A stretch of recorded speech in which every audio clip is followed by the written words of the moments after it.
Kechit kevalaya bhaktya Vasudeva parayana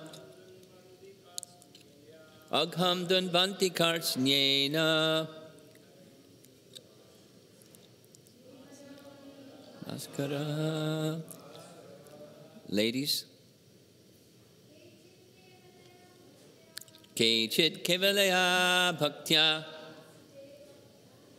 Vasudeva parayana Agham dunvanti kartsnyena Niharam eva bhaskaraha Kechit kevalaya bhaktya Vasudeva parayana Agham dunvanti kartsnyena Niharam eva bhaskaraha Kechit kevalaya bhaktya Vasudeva parayana Agham dunvanti kartsnyena Niharam eva bhaskaraha. Kechit. Some people. Kevalaya bhaktya. By executing unalloyed devotional service. Vasudeva. To Lord Krishna. The all-pervading Supreme Personality of Godhead.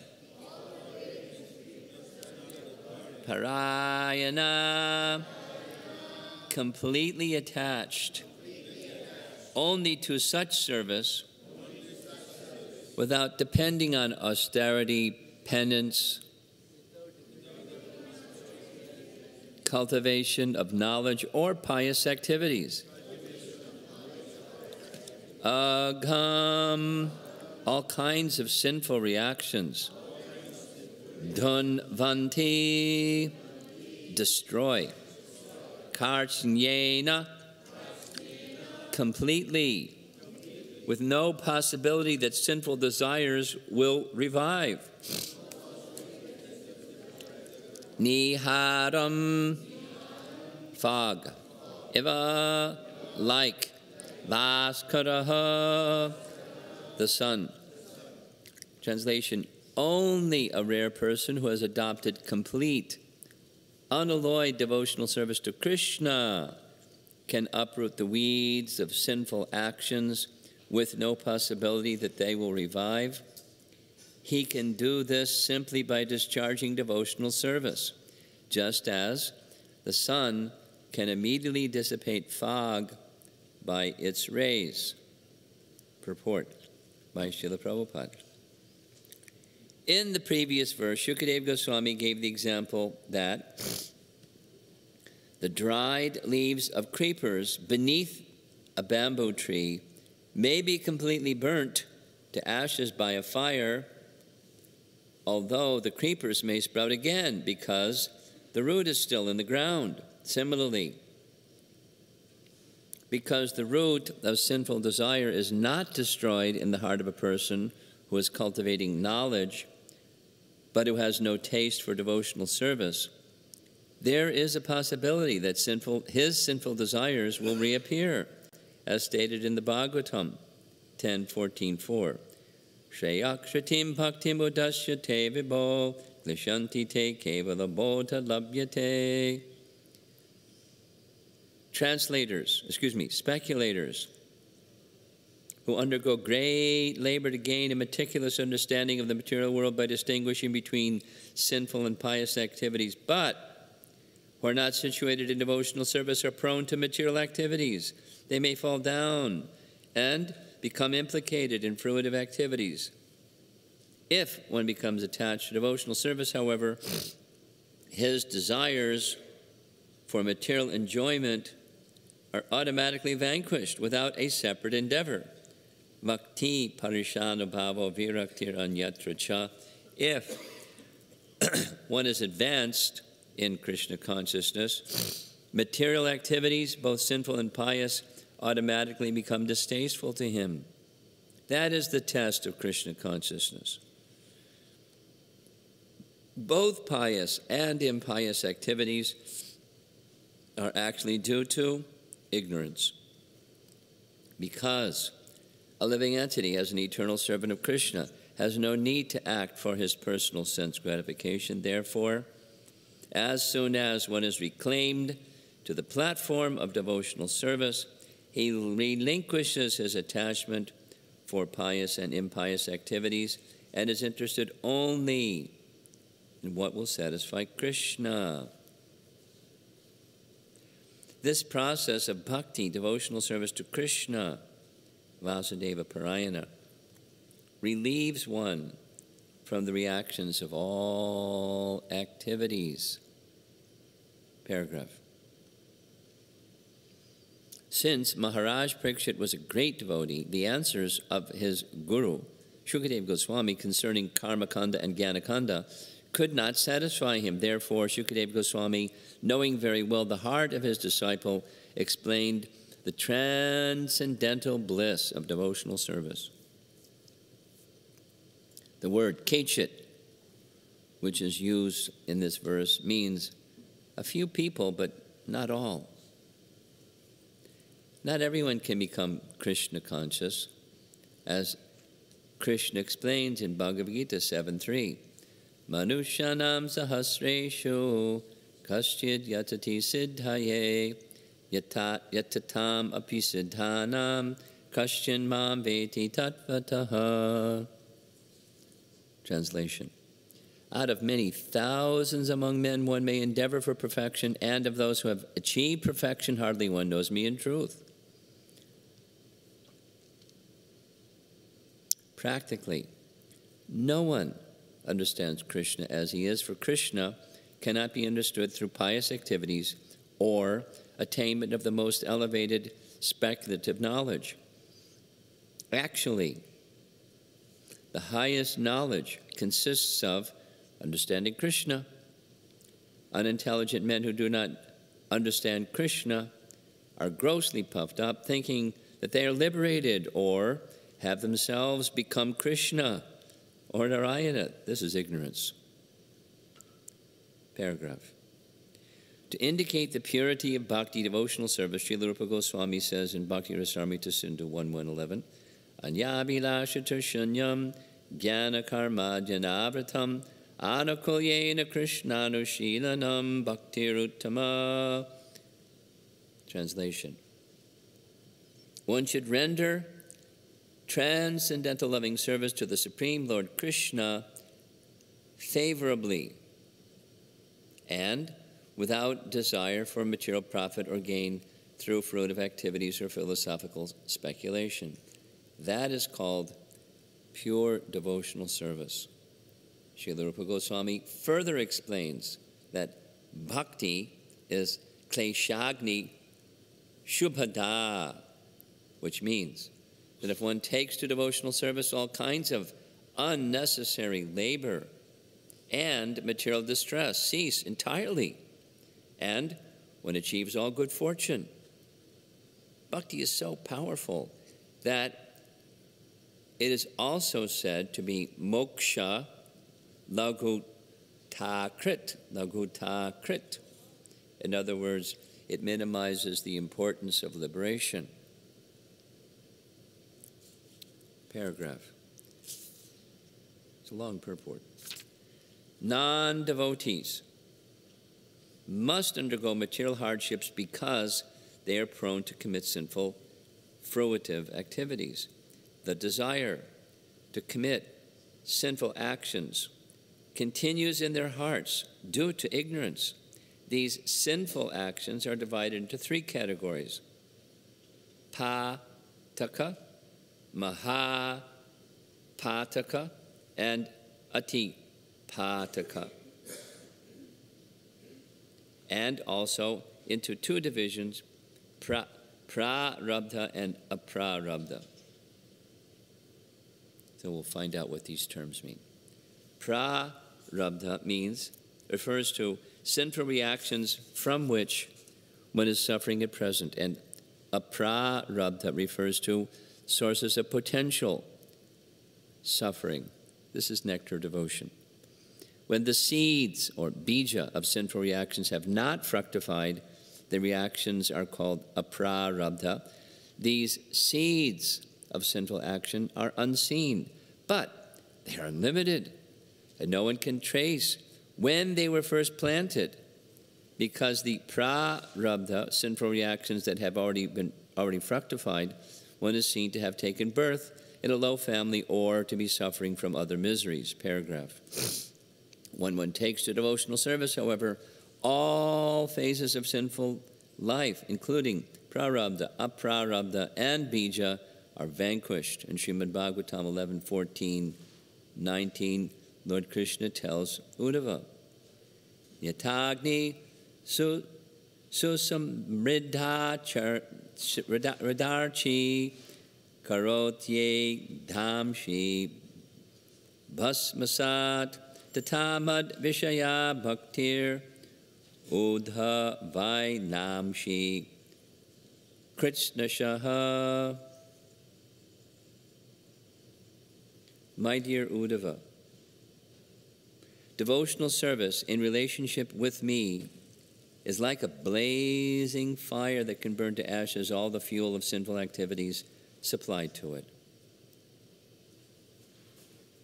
How devotional service vanquishes the reactions of sinful life is explained in Srimad Bhagavatam 3:33-6, in a verse spoken during Lord Kapila's instruction to his mother Devahuti. Devahuti said, Yan namadhyaya shravananu kirtanad yat pravanad yat smaranad api kvachit svadopi sadya savanaya kalpate kutak punaste bhagavanu darshanat. Translation. My dear Lord, if even a person born in a family of dog-eaters hears and repeats the chanting of your glories, offers respects to you, and remembers you, he is immediately greater than a brahmana and is therefore eligible to perform sacrifices. Therefore, what is to be said of one who has seen you directly? Paragraph.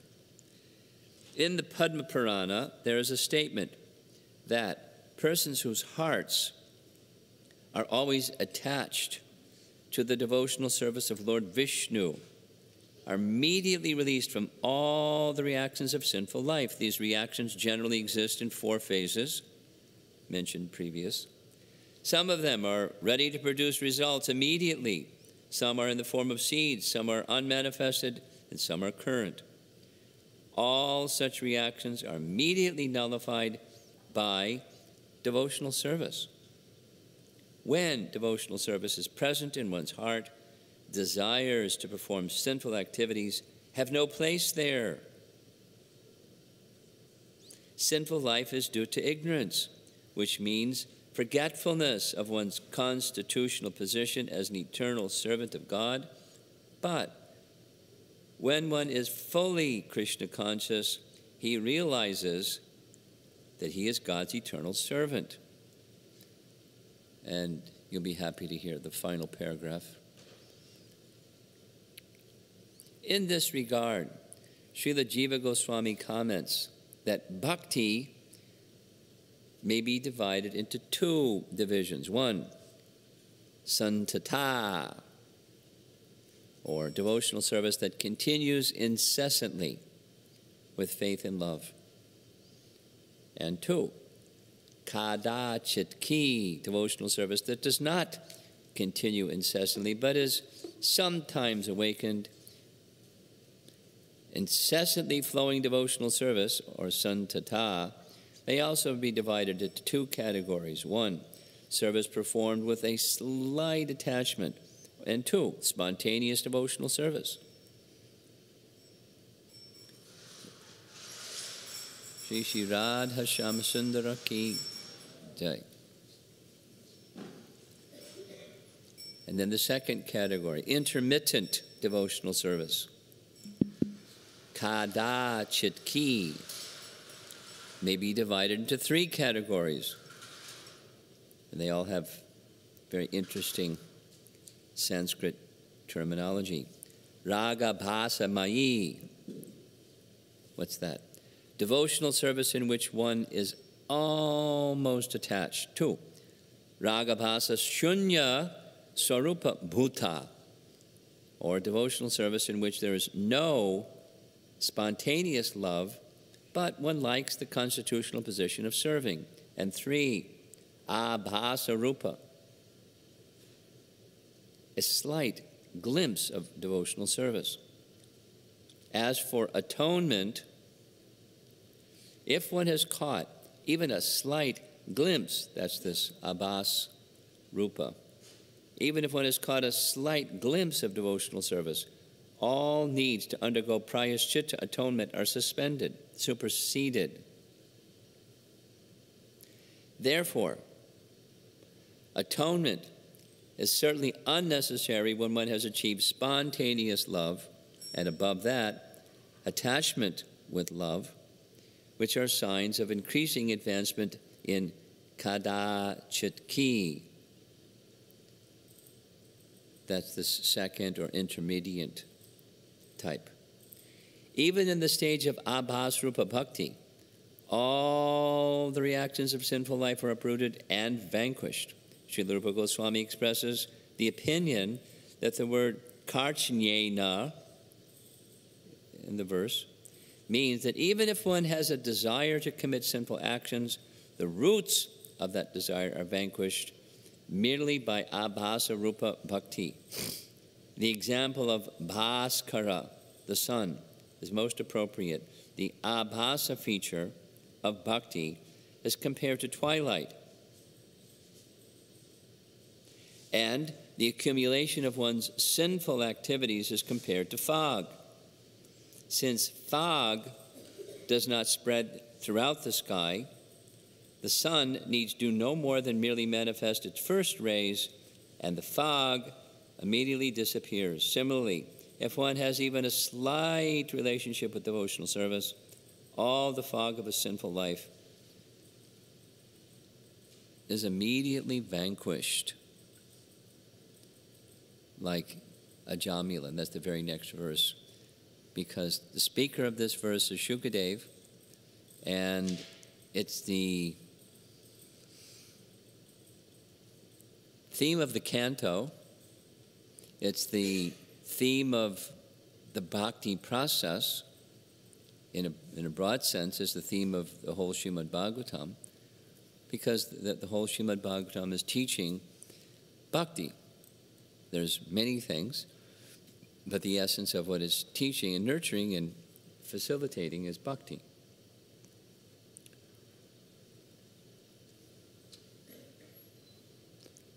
And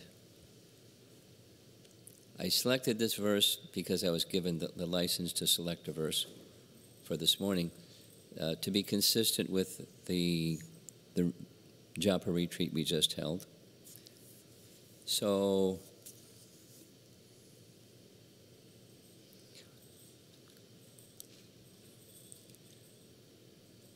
the theme of the retreat, the holy name is everything.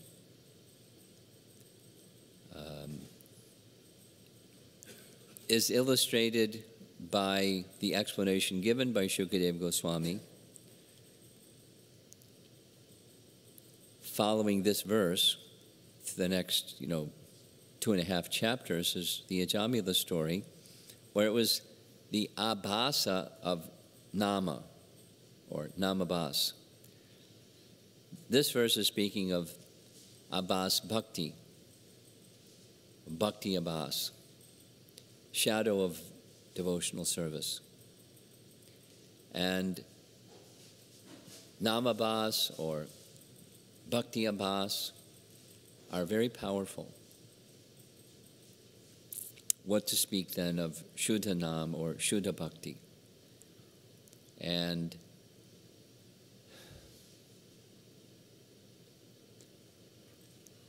it's Christmas morning.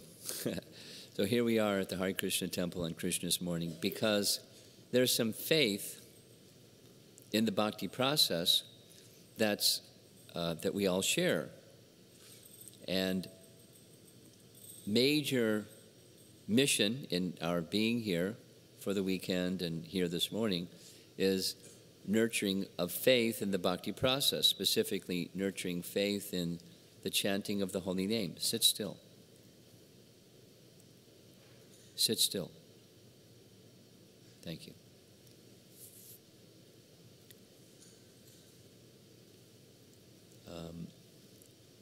The message of Srimad Bhagavatam, particularly the first 3 chapters of this canto, are nurturing faith in the holy name.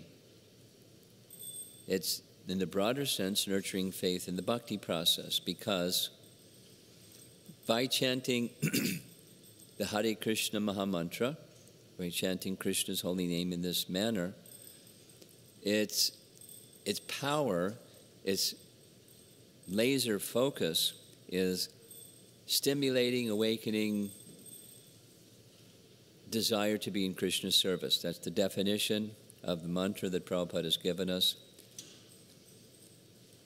O energy of Krishna, Radharani, please engage me in the service of Krishna. That's the power of the Mahamantra that we're chanting. Whether we recognize it or not, whether people on the street recognize it or not, that's the specific power or focus of Mahamantra. And then from this Mahamantra, chanting, devotional service in various forms, awaken. And then, so, Shravanam, Kirtanam, then comes the other forms of devotional service. Remembering and worshiping the deity form and offering prayers and the other forms of devotional service, they start from hearing and chanting. Emphasis here and emphasis in the Hare Krishna movement is upon chanting, and there's a reason for it. Of course, it starts with hearing. What are we going to chant? Because we're going to chant something. If we don't hear the mantra, we're going to chant something else. Squawk, squawk.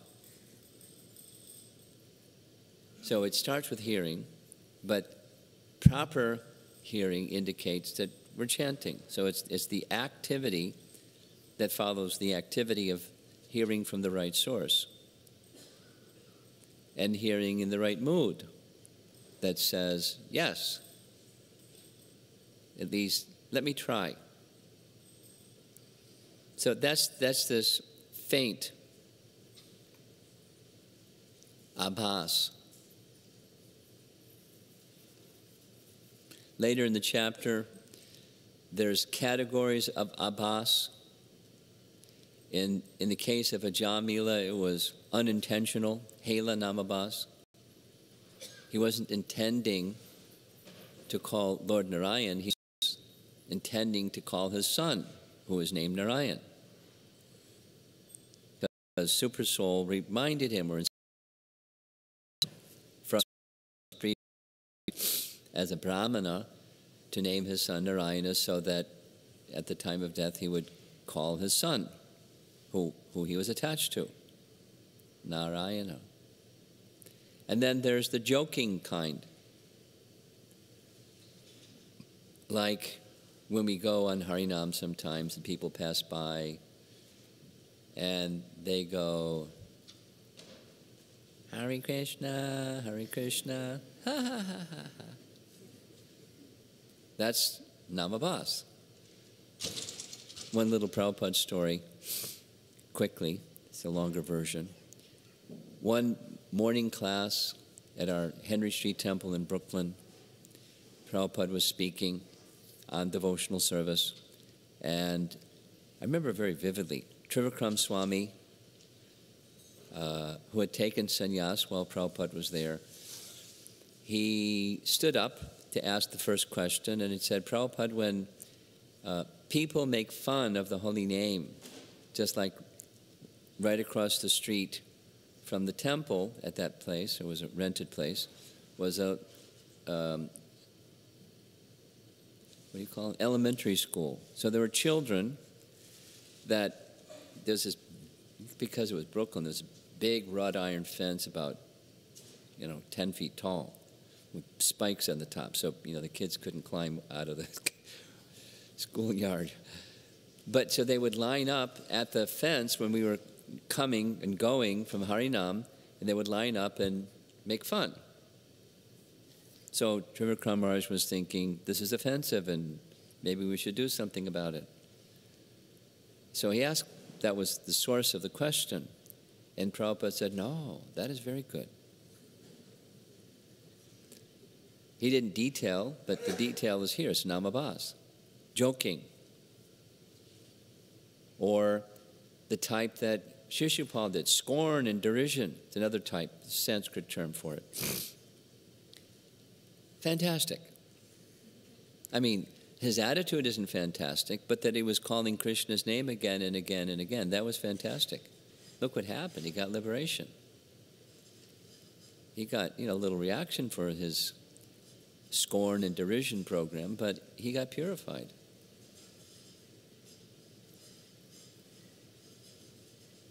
It was one of the standards that Prabhupada said about Back to Godhead articles. How many times is Krishna's name mentioned in the article? Or when a newspaper article would come, and if it was favorable, unfavorable, he said, count how many times they said Krishna. So, Prabhupada had great faith in the holy name, as mentioned earlier. This Mayavadi sannyasi that came to see him in Chennai, and he told that story the other day. He had such faith in the holy name. Even he was speaking ill of Srila Prabhupada, which is, from our perspective, that's offensive. But Prabhupada was having him go on, not getting angry at him, but appreciating he's saying Krishna's name again and again. He'll become purified. I mean, there's other perspectives than that one, but that's the faith in the holy name message that I want to share this morning, even in the Abha stage. So the context of this verse is, as mentioned in the purport, quickly,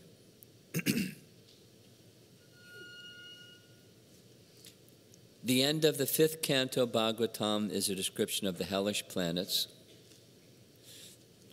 The latter part of the 5th canto is Vedic cosmology, and it ends with the hellish planets, and hearing about the hellish planets opens up the beginning of Canto 6, where in Chapter 1, Maharaj Parikshit, hearing about the hellish planets, wants to hear from Shukadev, what can be done? What's the antidote to the poison of sinful activities and then the reaction to sinful activities? That's the disease that comes from the poison.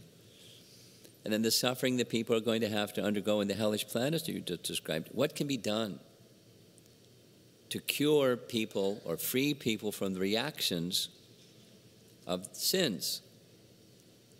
Sins and the reactions to sins. Keeping it really simple, Maharaj Parikshit hears from Shukadev Goswami 3 options, and the first 2 options are insufficient. Atonement is a Vedic process for sinful activities, but it's insufficient because it may neutralize, if done properly, it may neutralize the reaction of the sins, but the tendency is still there, and they go do it again. And then, well, in addition to atonement, knowledge, because if you know better, less likely you do the same thing again. But that's insufficient because many people know better and they still do things that are not to be done. We ourselves know better on a number of things, and we do those things anyways because tendency is strong, as mentioned in the purport. May take some time. Knowledge may hold the fort for a while, but tendency will come back. And therefore, as mentioned, Maharaj Parikshit, knowing his student, Shukadev Goswami went to the next and final, which is bhakti. And built into the verse, Kechit some but not very many. It's special. We'll honor all of you. You're special. Not just my opinion on the strength of Bhagavad Gita and Srimad Bhagavatam. At least special in the sense that having an interest to go beyond pious and impious activities.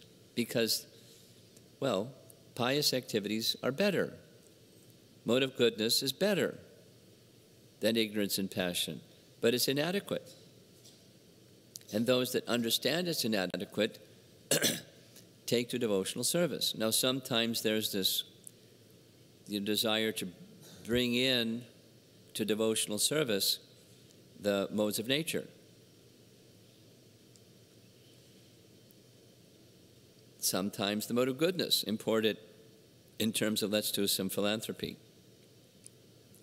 And I'm sure we've all experienced it. I could narrate my experience, some of the experiences with people that say, what are you doing to help people? And don't tell me you have temples.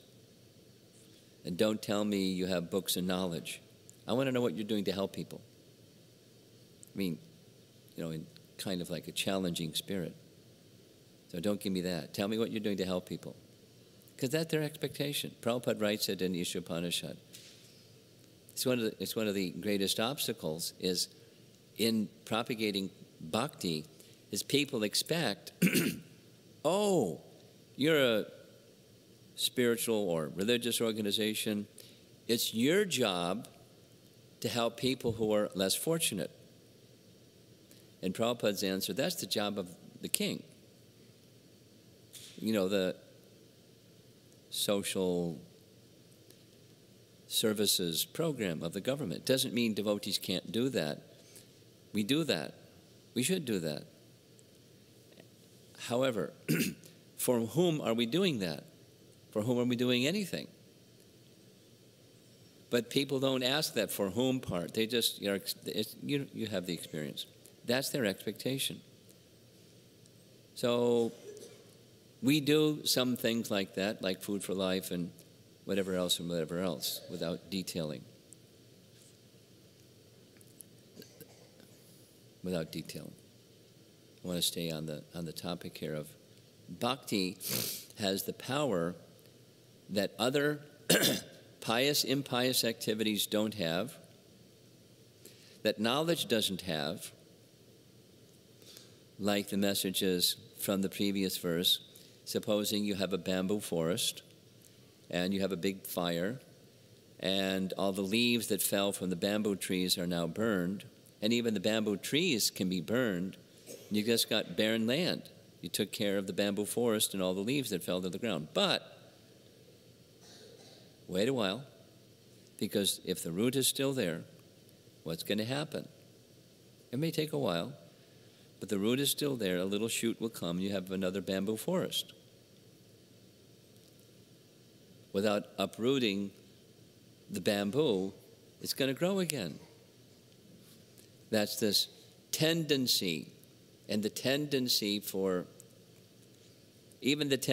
pious means there's a mix of impious. And even pious, it has its bondage. And there'll be a mix of impious. And you do your atonement process by the Vedic process. But it's still there. Tendency is still there. It's still bondage. It's how to get free. It's perplexing. Like in 3rd chapter Bhagavad Gita. What's a good person to do? If you engage in activity, there's bondage. And you can't not do activity because you're a spirit soul. You have to do something.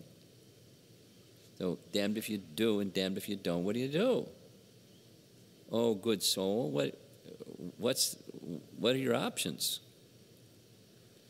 And the option, very clearly, is in Bhagavad Gita and explained so nicely in the Bhagavatam in further detail. It's bhakti. So this Kechit Kevalaya Bhaktya. Kevala is a strong word, like absolute. Absolute. Nothing else but in the word for word.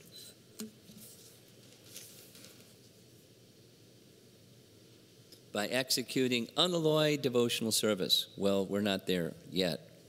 We can cultivate that sadhana, but we're not at the stage. Still, according to Rupa Goswami, he's very generous. Even if you're cultivating, bhakti is a sort of cultivation, Prabhupada writes. Anushilana.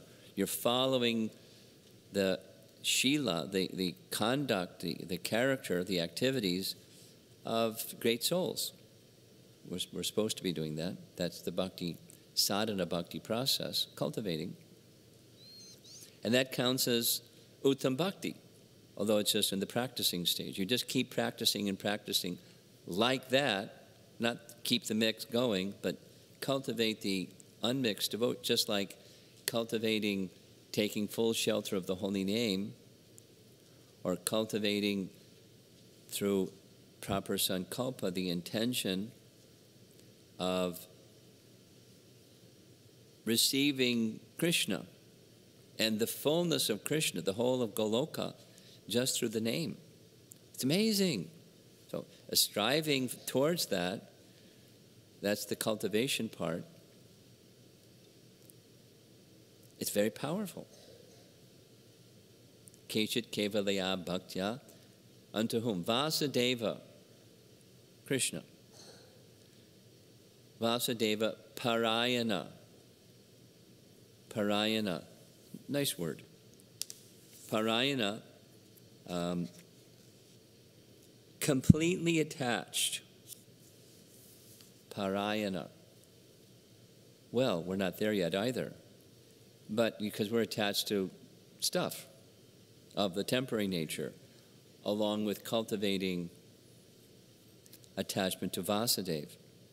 So we're in this mixed position, and consciously we need to strive to make our attachment to Vasudeva stronger, and then, as we're hearing in the purport several times, the attachment to the temporary subsides.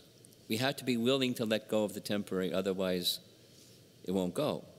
Krishna doesn't force us to let go.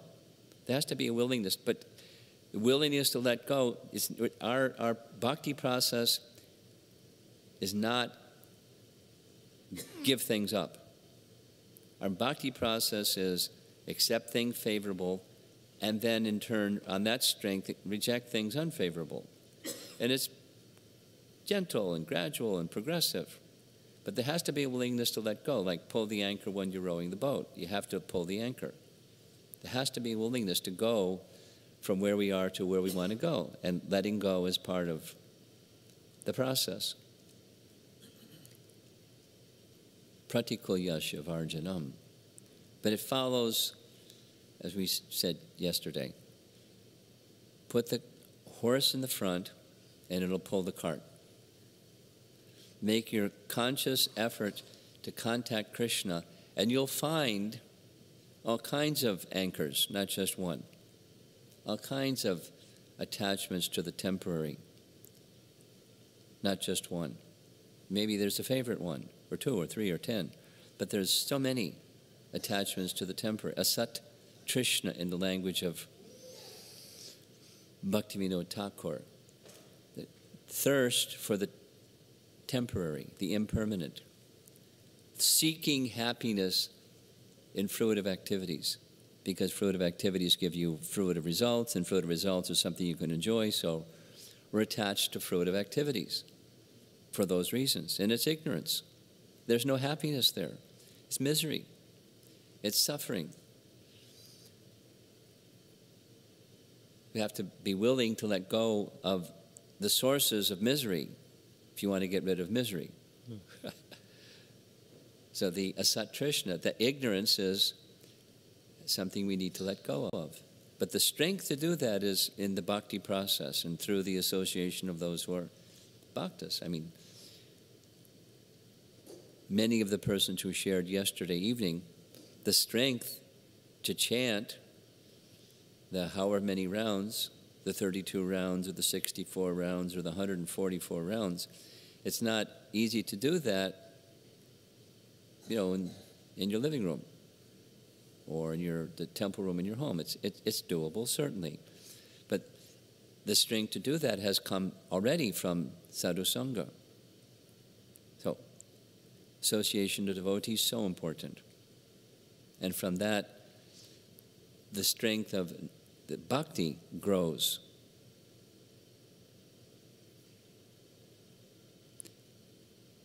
Here's a little, for me, a visual.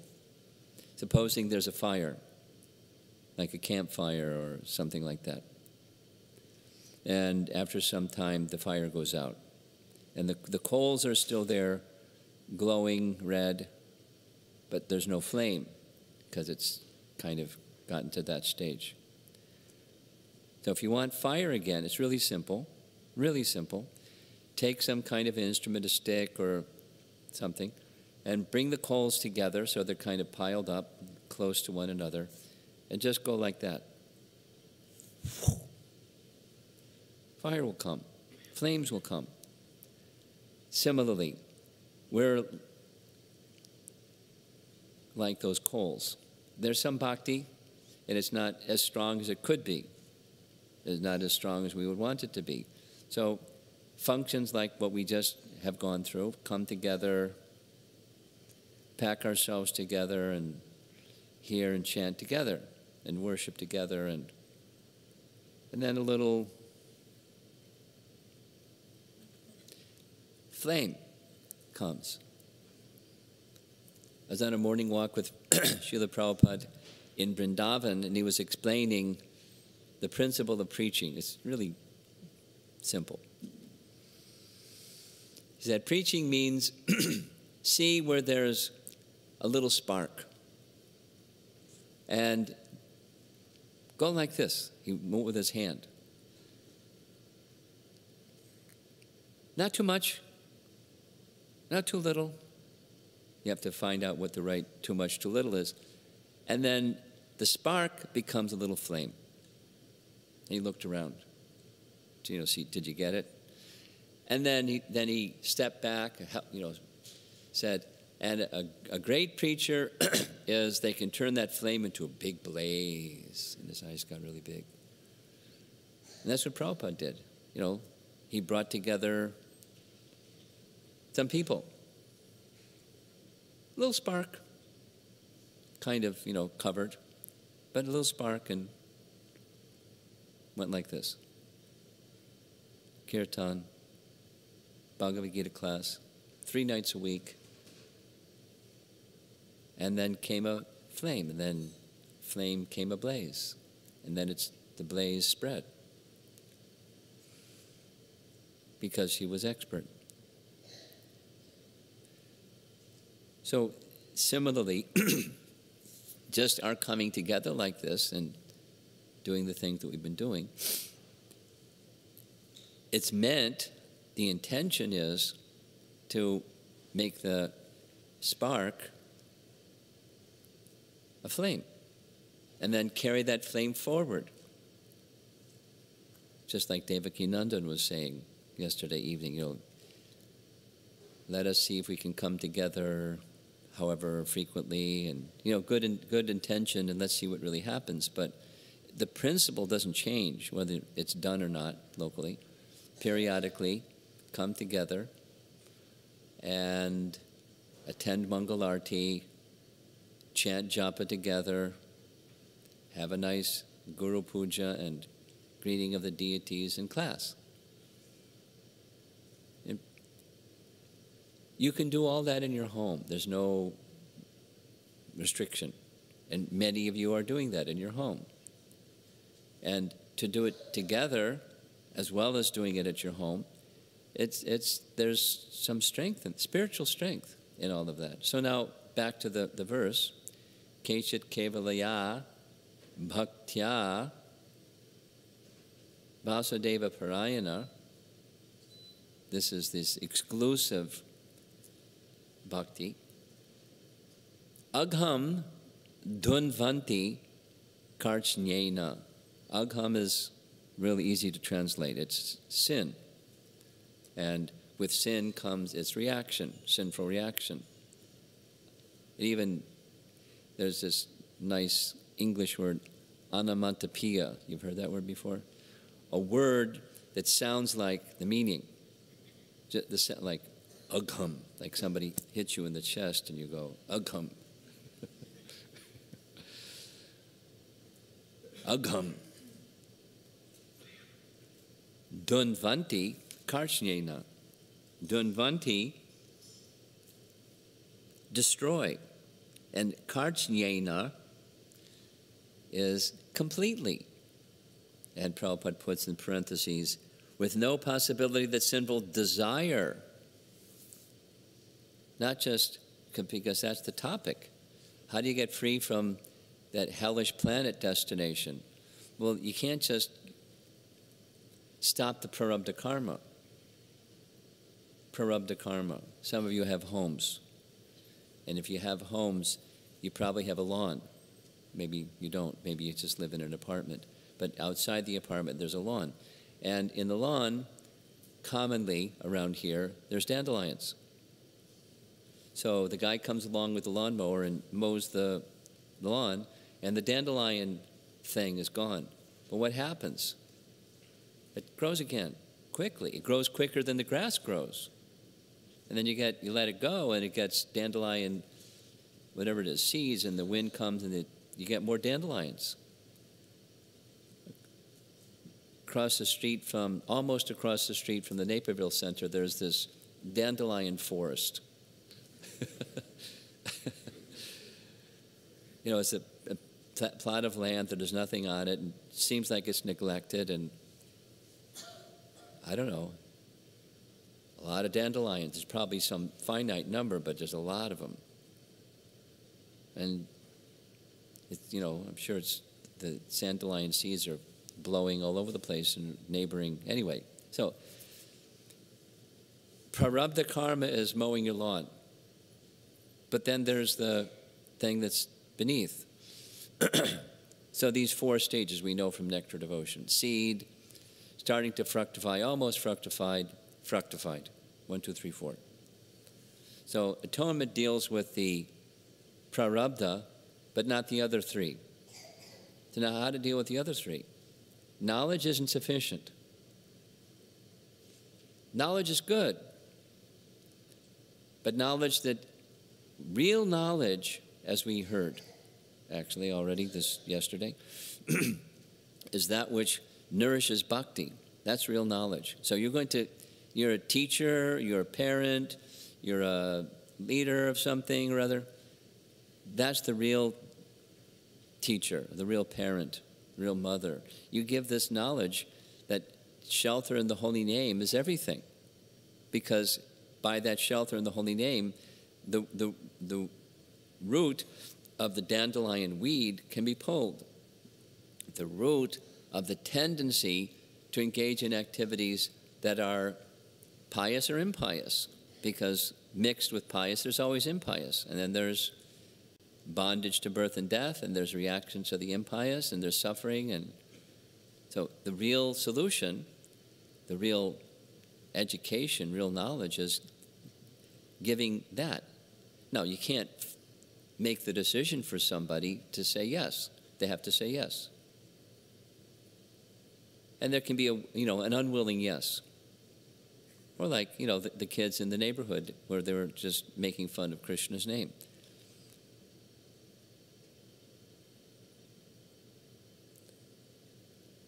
Another little story.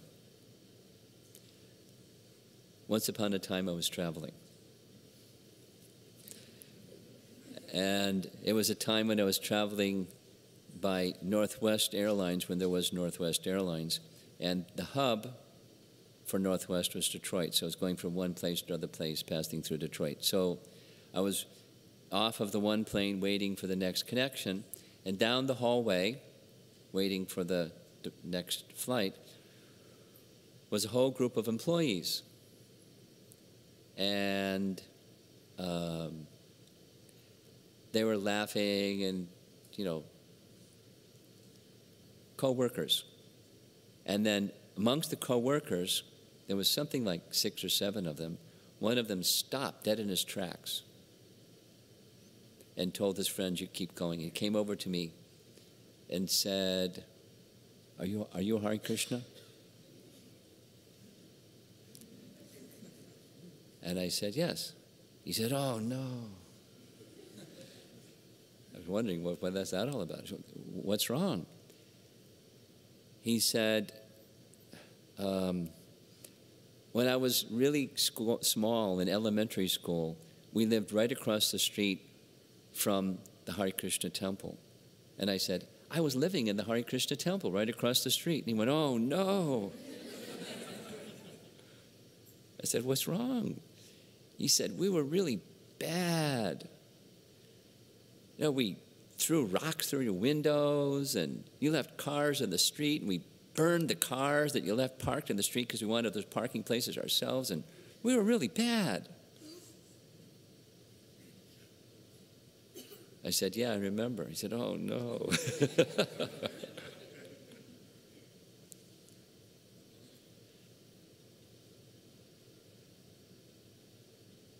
And he said, you know, I've regretted that again and again and again and again as an adult, all those bad things that we did. But you know something? That melody that we would make fun of, Hare Krishna, Hare Krishna, said, it's been in my mind ever since. Just in the middle of anything, just that melody will come in my mind. In fact, just today, I was with my co-workers, and it was in my mind, and I sang the song, and they were laughing at me like we were laughing at you. Ha, ha, ha, ha. And then I saw you. So I had to, you know, please forgive us, me, for all those bad things. It was really bad. And actually, you know, he went in the positive direction, saying, actually, you helped so many people. You fed so many people, and you were kind to people, and they were so mean to you, and you never retaliated. And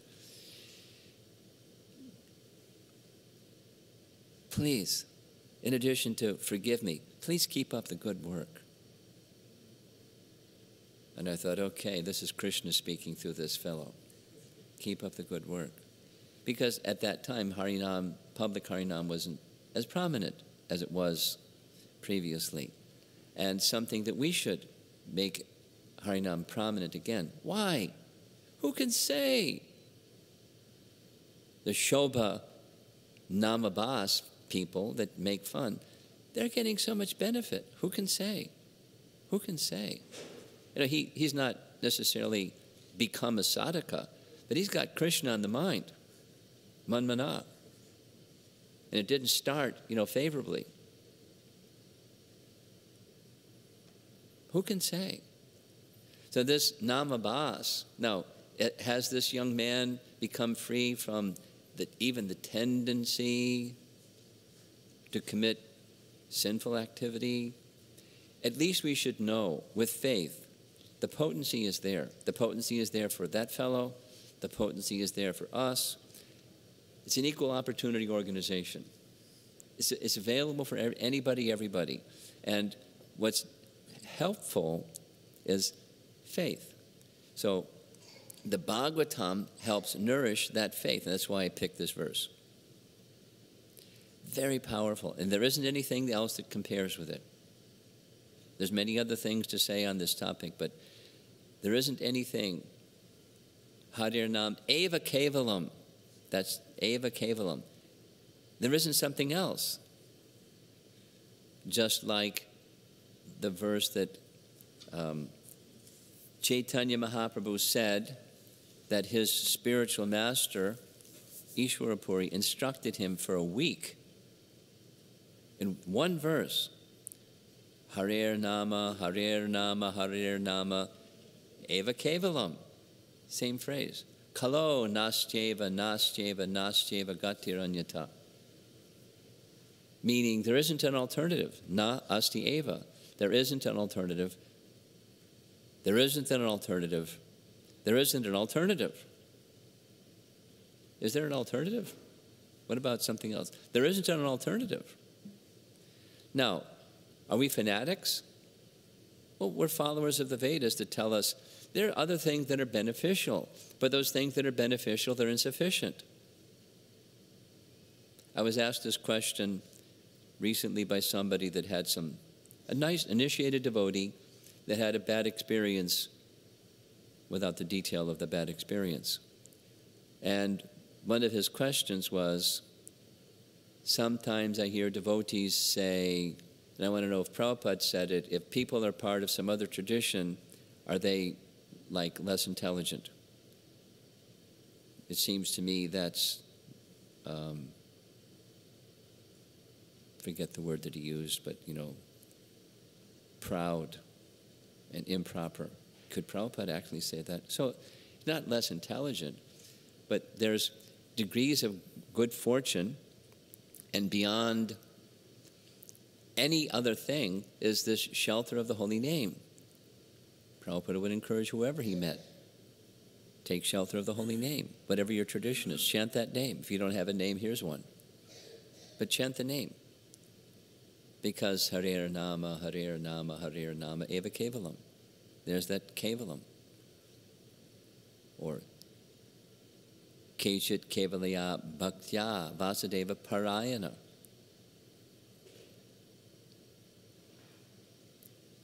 We're very fortunate. That's the special thing. We're very fortunate. We've had somehow good fortune that the process of bhakti came our way. We may have been looking for it. We may have been looking the other way.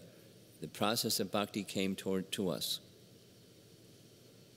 And we were made fortunate. All we did was say yes.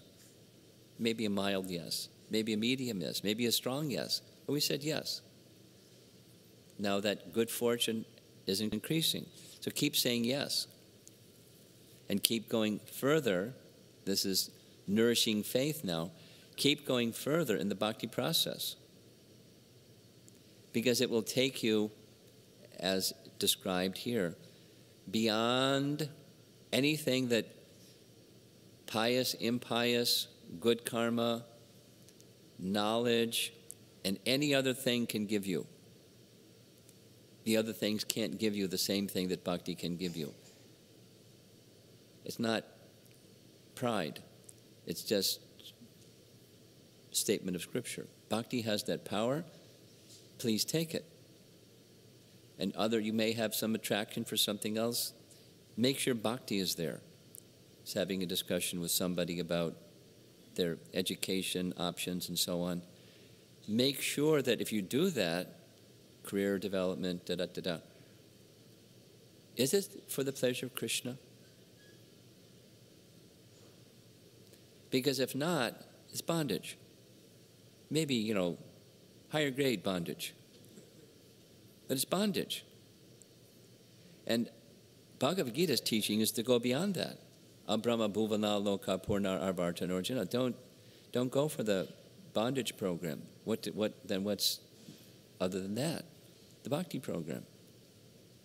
What's that? Whatever it is that you do it for Krishna. And if something isn't clearly that this is for Krishna, be very cautious about it. Think twice, 10 times, 100 times, and before you convince yourself, yeah, it's for Krishna. Make sure it's for Krishna. At least cultivate like that. And then you'll go to Krishna. And we'll speak something about that after breakfast. So I'm supposed to end so we can have breakfast. And then exactly on this topic that I'm ending up, how to cultivate that for Krishna consciousness. Now, any comments or questions? Do we have a portable microphone? Yeah? Oh, you got it. Okay. Is it on? Yes? Okay. As you were talking here about the devotional service. Devotional service is the only way to get free from the cycle of birth and death. My mind was going to chapter 14, Bhagavad Gita, verse 6, where mode of goodness is explained. And in the purport, Prabhupada writes, goodness helps one relieve from sinful reactions. Yes, that's correct. So I was wondering if you could explain how would goodness do that when we are saying devotional service is the best? How do you put those two messages together?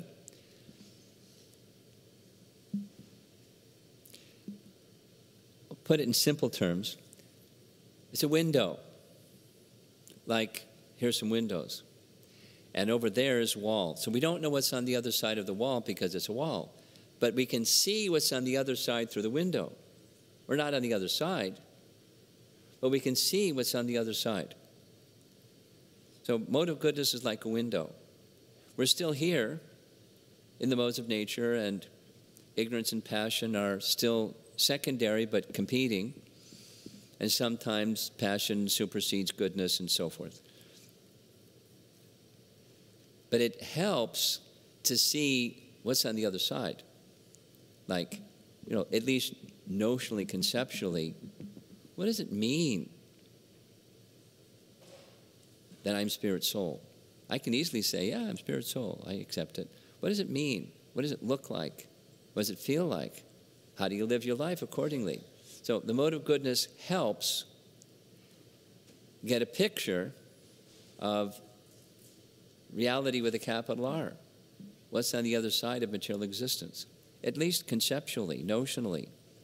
It helps. But we're still on this side. Within the bondage position. Because mode of goodness gets the bondage of mode of goodness reaction, because that's the nature of how the modes work. But it helps.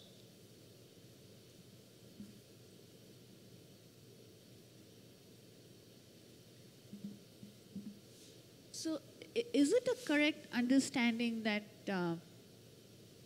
we are directionally moving in that direction, not necessarily that goodness will help free from all sinful reactions? That's correct. Okay.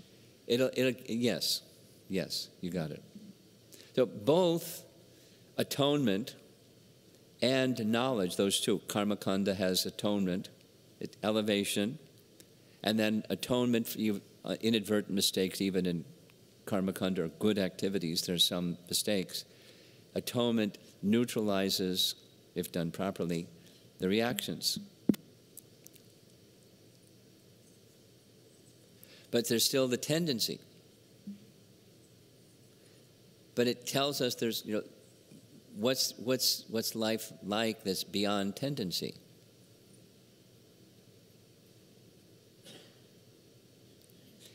That can be better understood in the mode of goodness.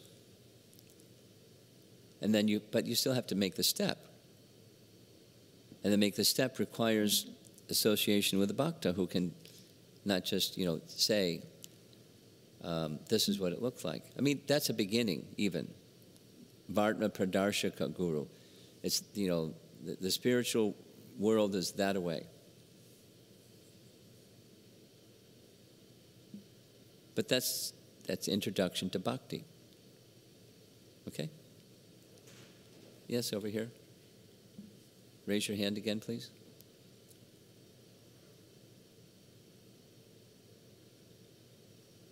Good Maharaj, Hare Krishna. My question is, how can I can't hear you. How can we gauge that the activity? I can't hear you. I'm sorry. Louder? How can we gauge ourselves that the activity that we are doing is for the pleasure of Krishna? I'm going to ask him to turn up the volume because you're speaking too softly. I'm sorry. Go ahead. Try again. Third time. How do we gauge? I think my voice is... Mataji's question is, how do we gauge if the activity we are doing is giving pleasure to Krishna? How do we gauge? If our activity is pleasing to Krishna. If our activities are what? Pleasing to Krishna. Pleasing to Krishna. Well, ask Krishna. And in Bhagavad Gita, he describes what's pleasing to him. Right? The end of chapter 12 is one example. this pleases me very much. And what you'll find there is largely it's qualities, but it's also activities. But activities minus qualities, that's not displeasing. It's the qualities. And qualities are symptoms of, we know from chapter 13, knowledge. So,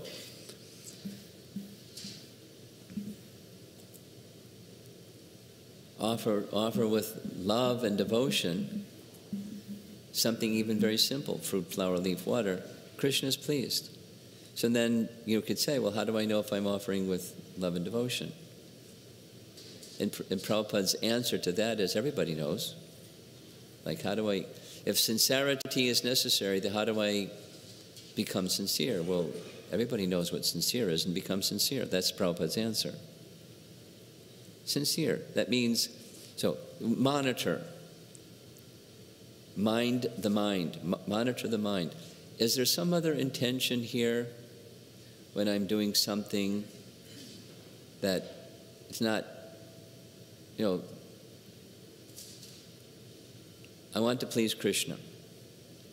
And do I have some other pocket where I'm putting, my happiness over here? Generally, yes, because we're conditioned souls. So, how do I get to the position where it's for Krishna only? And if you ask that question, you'll find so many other things. It's a mix of what we're doing. Is it pleasing to Krishna, or is it for Krishna's pleasure? A lot of stuff. And then we want to get to the position where it's not that we don't do those things, but just do them exclusively for Krishna's pleasure. That's pleasing to Krishna. How do we know that? Well, sincerity. Well, how do you get sincerity? By being sincere. That's Prabhupada's answer. We know what sincere is. Be sincere. Does that help? Okay.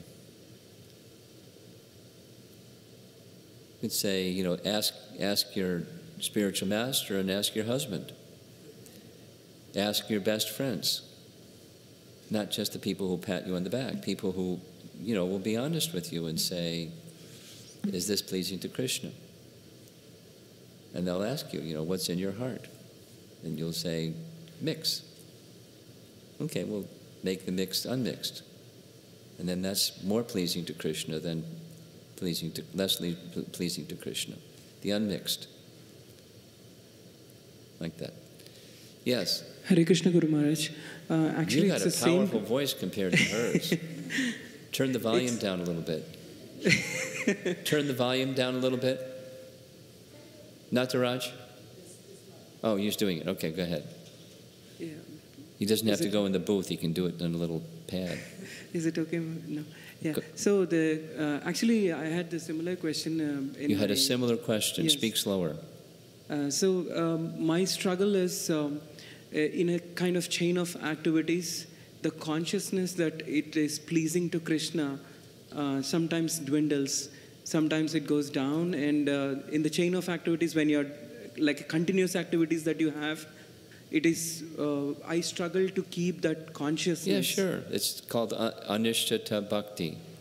So, welcome to the club. That's a struggle I undergo, so I was You're a card-carrying member of the Anishtata Bhakti program. So what to do? Yes, the steadiness, how do we get it? Bhajana Kriya, that's what you do. You cultivate carefully. Cultivate carefully. As you cultivate carefully, you'll see the unsteadinesses more than you'll see if you just look for unsteadinesses. Cultivate bhakti for the pleasure of Krishna, and you'll see where it's otherwise. Cultivate it. And however long it takes, you just keep cultivating it. And then you'll discover lapses, or maybe it's the other way around. Every now and then you're thinking of for the pleasure of Krishna. And that was nice. And then comes, another week of not remembering for the pleasure of Krishna. So anyway, you cultivate. You cultivate. That's it. Carefully, thoughtfully, consciously.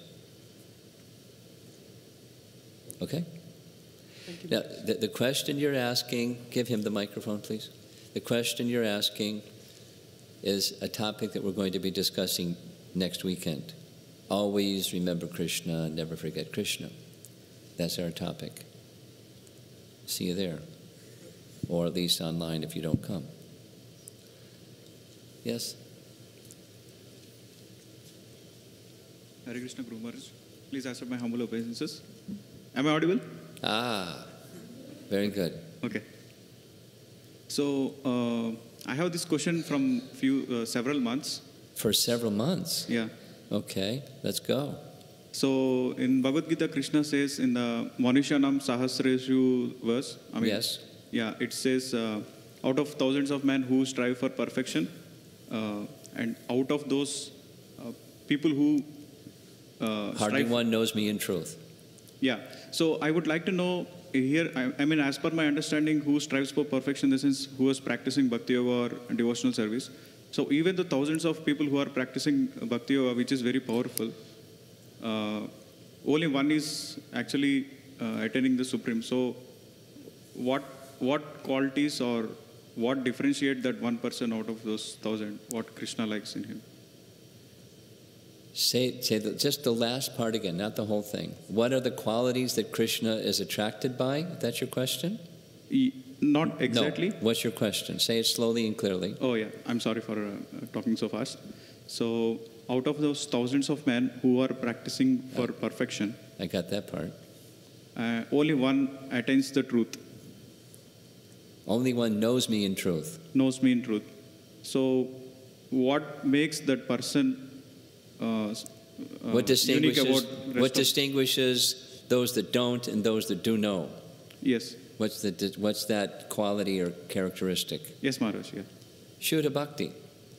So, give him the microphone, and so, there's different. Manushanam sahasreshu kaschid yatatis. Those who are striving for perfection, hardly one achieves perfection. Now, what's that perfection? It can be different kinds of perfection. It can be Brahman realization. Perfection in the sense of neutral, no longer material contamination, Brahman realization. And then supposing one goes further, and then they enter into a life of bhakti, and then of those who are engaged in the life of bhakti, some know Krishna in truth. So those that know Krishna in truth is where Krishna decides to reveal himself in truth, in his fullness. Take a little example. Vyasadeva. No, Vyasadeva is not just a fellow. He's an incarnation of the Supreme Lord. But he's taking the position like one of us, doing this activity that we can't do, compiling all the Vedas flawlessly, no mistakes, certified by Narada.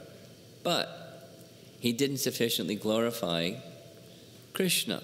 He's included so many other things without sufficient glorification of Krishna. And Narada says, because people are already inclined to fruitive activities, you pretty much, it's authorized. You've endorsed it, because you haven't sufficiently glorified bhakti. So do that.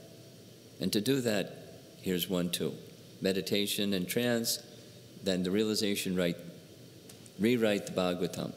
So it does that. So do that. So the principle is being very clear, you or me or those who have achieved this perfection, come to the spiritual platform, be really clear what the mission is, sufficiently glorifying Krishna. Now, how to best do that, there's considerations of time, place, circumstance. But that's the distinction between,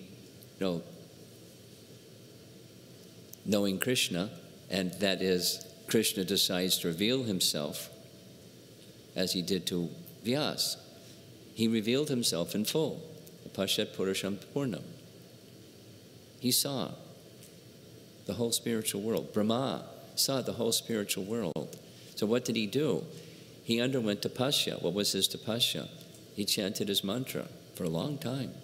He wasn't like impatient. He was very patient. So that means Krishna will reveal himself as he chooses to reveal himself. A phrase that I like. When we surrender to Krishna fully, please in advance. It's terms, not your terms. That's a business deal. I surrender to you and I'm expecting something back on my terms. And if you violate my terms, you've broken the contract. I'm going to go somewhere else. You're not a good,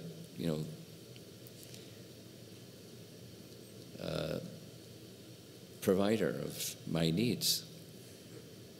It's not on my terms. So it's not like that. When that, on my terms, sensibility, the expectation in the way that we want Krishna to be for us, it's just Krishna's pleasure. That's Shuddha. Then you can know Krishna. Yeah? Yes. Hare Krishna Maharaj. I just wanted to contribute to that discussion between Sthira Mataji and Your Divine Grace. So I saw that the word that is used there is anamayam, which is translated as getting free from sinful reactions. And that word appears many, many times in Bhagavatam as well. And that word generally is translated as freedom from miseries, not freedom from reactions. And in that purport also, Srila Prabhupada on the mode of goodness, happiness, not so much actually becoming free from reactions. So I just wanted to share that. And the mode of goodness, happiness, is a type of conditioning also. A material conditioning. Not a spiritual happiness. It's a life is good. And I didn't yet get to the position of taking full shelter of Krishna. Life is good. I'm experiencing happiness. And you know what? Out of the abundance of happiness that I have, I want to do things for other people.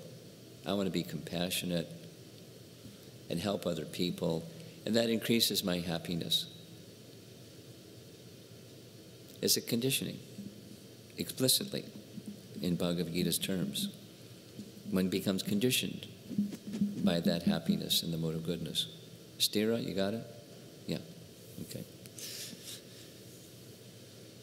Something else or we're done? Way in the back. Oh. And then someone up here? Prem Kishore, you have? Okay. Last two questions. Yeah. Maharaj, you were saying our activities should be done in a way that it's pleasing to Krishna. Yeah. So just following up with that question Taruni Radha Mataji asked, is it sometimes, like yesterday I was chanting in this mood of Krishna, I'm doing this for your pleasure, but I'm not sure if that really pleased Krishna or not. So is it, sometimes I pray that please reveal to me if this particular activity that I'm doing is really pleasing to you or pleasing to the Lord or not. So how to really understand this particular thing that I'm doing is really pleasing Him, or what are the certain attachments that I have that Krishna wants me to let go, that awareness or kind of a reciprocation, like there's a desire to hear, receive some reciprocation from the Lord to confirm whether my particular activity is pleasing to Him or not. Well, several things. One is, you've heard me probably say this 100 times. Let's just be real and acknowledge that there's a mix. in our devotion, of our interest in trying to please Krishna. But that means, let's say in this particular example, I want to please Krishna. That says my activities are pleasing. And whatever else, I want some mission, I want some sense of accomplishment.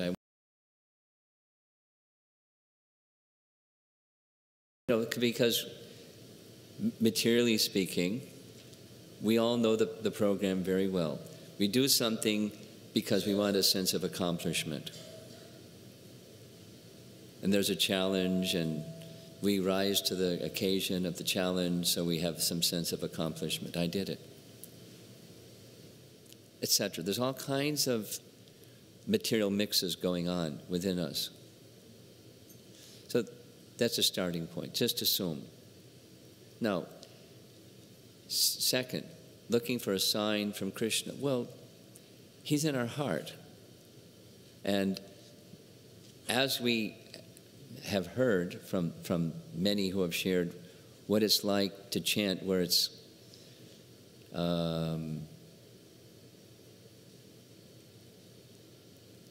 there's no expectation. Time, it's just being with Krishna. Now that's unique. It's not like that's the only position of pleasing Krishna. We'll go back to yet a third thing. The fact that you're striving to chant in such a manner that's pleasing to Krishna is pleasing to Krishna. Even there's a mix. Now we just continue with that, and utsahan nishchaya dharyat. Just continue with that. Enthusiastically. Very patient. With firm conviction. Like the example that was given yesterday. There's a hand with a glove. And we wiggle the hand, that means the glove wiggles. So we're making, with our contaminated consciousness, we're trying to please Krishna, although the reality is our consciousness is not pure. But we're trying.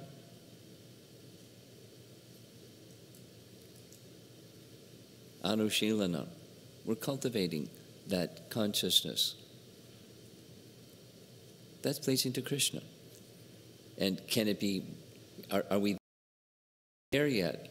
Like, keep going to the point where a standard, if you want to, some indication,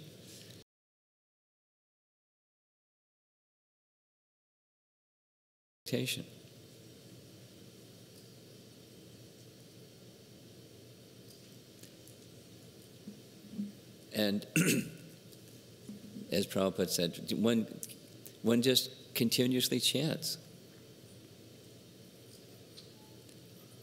because you're with Krishna, and that's what you do when you're with Krishna. You don't need something, some sign or some feeling, some acknowledgement, because it's not about me, it's about the relationship of love with Krishna. I'm feeling full. No, I don't. So that's spontaneous. Then it's not just 16 rounds or 64 rounds, but 64 million rounds, and not, that's Prabhupada's terms. But cultivate. We have a long distance to go. But the effort is pleasing to Krishna.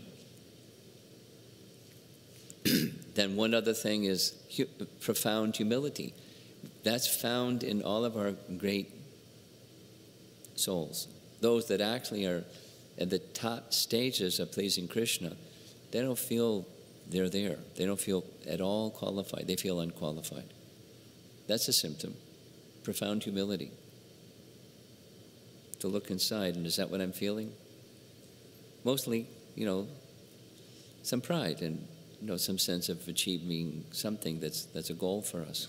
That's where we are.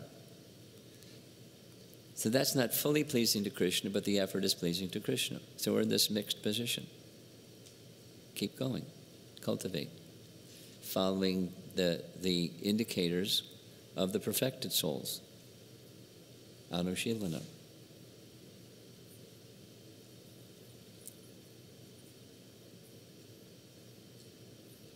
Okay.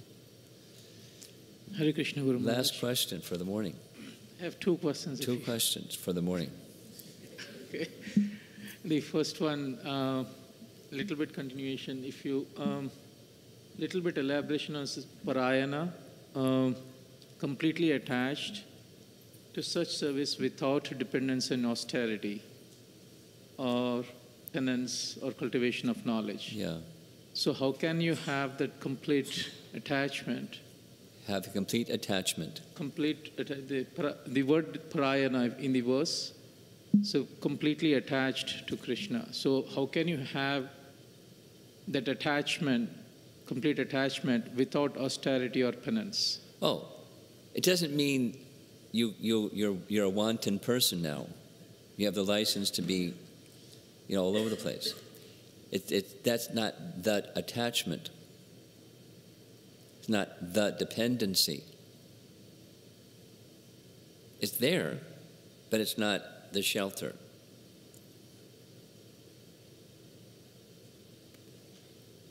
Thank you, Maharaj. Second question is on your experience with in the airport, in your interaction with those employees. Yes. So when we have, when I got this experience as well, the argument there was within different religions, whether Christianity or any other religion, how do we feel we are not proud of it? To your point, that is it like our proud that we're having more bhakti yoga? Certainly we can have pride over nothing. We can have pride that we have more bhakti than they do. But end of the day, it is a surrender to God. Yeah. Prabhupada, when he interacted with people of other faiths, he wasn't in that, childlike, our faith is better than your faith. He would want to nourish their faith. No, he would do it in different ways. But that was the intention. Wasn't I'm better than you, or our faith is better than your faith. He wanted to nourish their faith. And sometimes he'd do it in a warm way. Sometimes he would do it in a confrontational way. And, he wasn't a cookie-cutter person. He saw that from Super Soul's inspiration, what was appropriate, and he would do it boldly. Sometimes gently, but many times, boldly. I remember hearing one lecture. He was in London, and he said, I was just in Sweden. There was a public program in a big hall, and a young Christian boy came to me after the program and said, Swamiji, I liked what you were saying very much, because I'm Christian, and there are many ideas that are similar. And Prabhupada said, I said to the young man, I never met him before, and I said, you're not a Christian. That was the first thing I said. And he said, oh, yes, I am. I'm a Christian. And he said, he went through the killing animals thing. In your Bible, Christians follow the Bible, yes? Yes, of course. And in the Bible, does it say, thou shalt not kill? Yes. Are you killing animals? No. Are you a vegetarian? Are you taking meat? Yes. So you're killing animals. You're not Christian. The Bible says you follow what, it's the Bible, but he's probably said Christ said. It's the Old Testament, but Christ said, thou shalt not kill. And you're killing, so you're not a Christian. The boy was shocked. And Prabhupada it wasn't bragging about, I got him. He was helping us understand, depending upon circumstance, and one needs to have stature and, power, purity and stuff to be able to say something like that to somebody you've never met before. But he wanted us to understand, this is a way that we can help people go towards faith in their own teachings. So living by it, not just say, I'm Christian.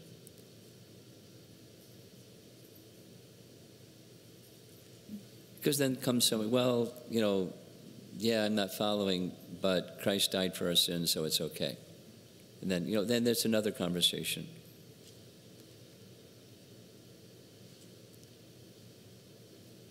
Thank you.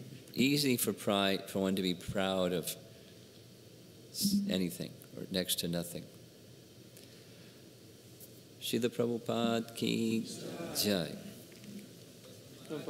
Now, I brought with me, because there's a smaller audience today, some Mahaprasadam, because the audience was too big.